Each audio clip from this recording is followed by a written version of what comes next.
Get ready for some absolute baseball fireworks, because the Chicago White Sox just snatched a massive victory. Edgar Quero blasted a game-ending two-run homer in the 10th inning to secure a thrilling 9-8 win over the Chicago Cubs in the rubber game of their first Crosstown series this season. We dive into all the details of this incredible comeback and the key plays that sealed the deal.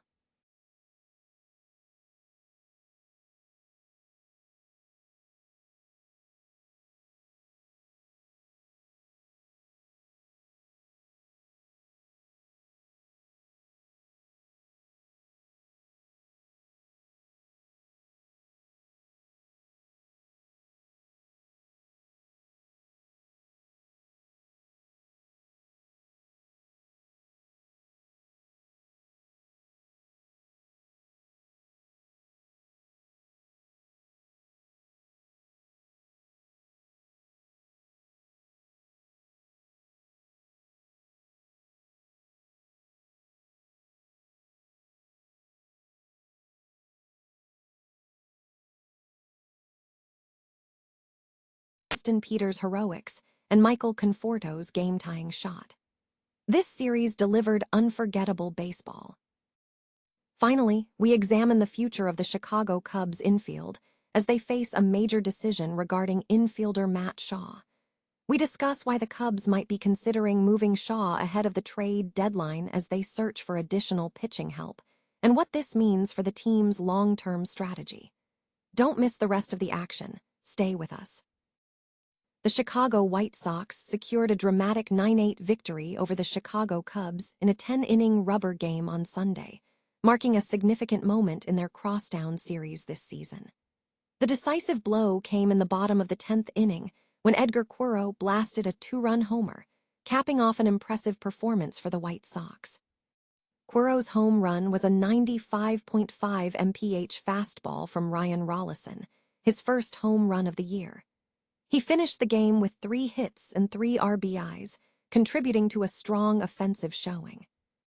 The White Sox's offense was bolstered by Andrew Benintendi, who went 3 for 3, and Miguel Vargas, who drove in 2 runs. Tyler Davis secured the win with 3 outs in front of a massive sellout crowd of 38,608. The game featured several key moments.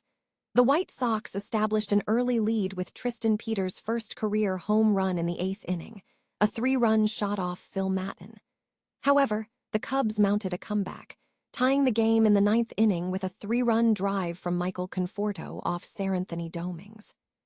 For the Cubs, Michael Busch had a productive outing, hitting for the NL's Central leading team and extending his on-base streak to a career-high 18 games with a deep, 379-foot drive.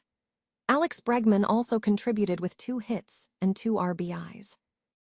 In the middle innings, Alex Bregman singled home Dansby Swanson for a 4-1 lead in the 4th. The White Sox maintained momentum in the bottom half, with Benintendi hitting an RBI double and the Southsiders adding 2 more runs in the 5th inning. Vargas later drove in runs with a hit to right center, though a subsequent double play by Ian Happ prevented a larger inning. Looking ahead, the series continues with new matchups.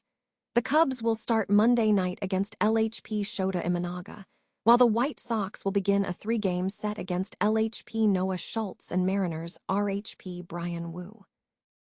The Chicago White Sox secured a hard-fought 9-8 victory over the Chicago Cubs on Sunday in the rubber game of their first Crosstown series this season. The decisive moment came in the 10th inning when Edgar Quero blasted a 2-run home run, marking his first homer of the year. Quero connected with a 95.5 mph fastball from Ryan Rollison to center field, driving in key runs and finishing with 3 hits and 3 RBIs in the contest. The White Sox built a commanding lead early, taking a 7-4 advantage after Tristan Peters hit his first career home run in the 8th inning. However, the Cubs mounted a comeback, tying the game in the 9th with a 3-run drive from Michael Conforto off Seranthony Dominguez.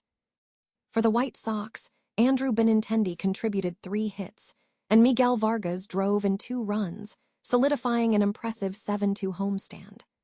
Tyler Davis was credited with the win, navigating 3 outs in front of a massive sellout crowd of 38,608. In contrast, the Cubs saw Michael Busch connect for his fourth home run, extending his on-base streak to a career-high 18 games, while Alex Bregman recorded 2 hits and 2 RBIs. The Cubs ultimately lost the game for the 6th time in 8 games. The game featured several key plays, including an RBI double from Benintendi in the bottom half and a crucial tying 2-run double by Pete Crow Armstrong in the bottom of the game. The series continues as the Cubs begin their 3-game matchup against Milwaukee, while the White Sox face the Mariners in their opening game. The Chicago White Sox secured a significant victory in the Crosstown Classic, achieving a historic series win against the Chicago Cubs. The dramatic conclusion of Game 3 provided a pivotal moment for the surging White Sox, marking the first time since 2022 that the team has won a series against the Cubs. The tension peaked in the bottom of the 8th inning. With the score tied 4-4 and 2 outs, Tristan Peters delivered a crucial performance, hitting a slider to launch a 3-run home run, giving the White Sox their first lead of the day, 7-4. Michael Conforto followed up in the top of the 9th, hitting a 3-run shot to tie the game at 7-7, creating an electrifying atmosphere. The game was ultimately decided in the walk-off inning when Edgar Quero stepped up, hitting a 2-run home run to seal the 9-8 victory for the White Sox. This win is viewed as a major validation for the White Sox, demonstrating that the team is capable of sustained success, especially as they have been surging throughout May. The series itself was notable as it represented the first time both Chicago teams have played each other over .500 since 2008, injecting significant energy into the rivalry. Beyond the game results, the team's outlook remains focused on transition. Veteran pitcher Eric Fed is holding down the back end of the rotation despite an over 10 era in the first inning, underscoring the team's ongoing development. Future planning involves prospects like Drew Thorpe, Hagen Smith, and Noah Schultz, though Fed's long-term security is uncertain. Additionally, catcher Kyle Teal's status is under reevaluation following a knee tweak, and the outfield, including top prospect Braden Montgomery, is also under close observation. The overall takeaway is that the White Sox have successfully learned how to sustain success in May, a lesson that will be crucial for their younger players moving forward. The Chicago Cubs are enjoying a strong start to the 2026 MLB season, currently leading the National League Central with a 29-17 record. Heading into their matchup against the Chicago White Sox on Sunday, the Cubs are focused on increasing their lead over the second-place Milwaukee Brewers.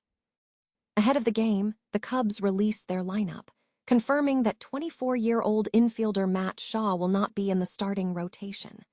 Shaw has seen limited opportunities, primarily due to the established lineup configuration, with Alex Bregman anchoring third base and Nico Hoerner starting at second base.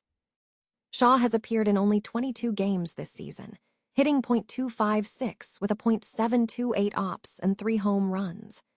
Analysts suggest the Cubs may need to consider trading Shaw before the MLB trade deadline if they are pursuing additional pitching reinforcements for a postseason push. Bob Nightingale of USA Today reported that the Cubs might be forced to move Shaw, citing the crowded infield situation. The Chicago Cubs, who are seeking a frontline starter at the trade deadline, may have no choice but to move infielder Matt Shaw, who's blocked at third base by Alex Bregman and second base by Nico Hoerner.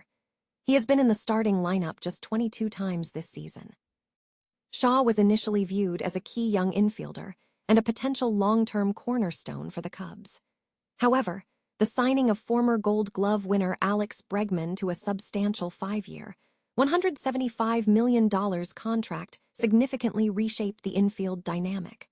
With Bregman at third and Hoerner at second, Shaw's chances have diminished. As the team chases postseason contention and seeks pitching depth, Shaw is increasingly being assessed as a valuable trade asset as the deadline approaches.